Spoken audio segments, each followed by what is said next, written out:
Oh yes, the good old Kevin Feige embargo. It prevented us from getting MODOK in live action twice.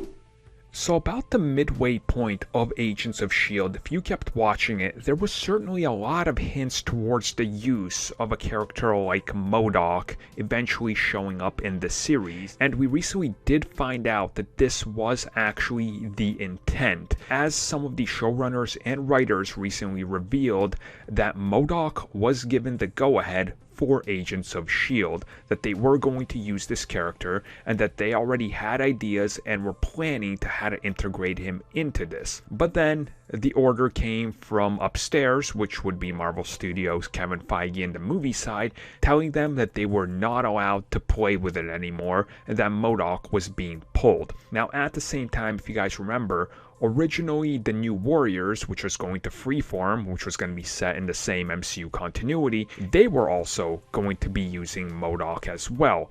And there was sort of a hint that this might be the same type of a usage of the character, and that the character just got carried over here, and originally it was going to be voiced by Keith David. But then again, MODOK was ripped away from them as well, considering that series never got off the ground. So it definitely sounds like, Marvel was blocking Agents of S.H.I.E.L.D. and then eventually New Warriors from using this character because they had plans for him. And it sounds like that they were even trying to get the character all the way up until season 7 started. So there would be back and forth discussions, but Marvel kept saying, no, we have plans for him. Now, what happens with him, honestly, that could be a big factor going forward. My guess would be we're probably going to see MODOK in some sort of fashion in Ant-Man 3, because realistically, Ant-Man and AIM sort of go together.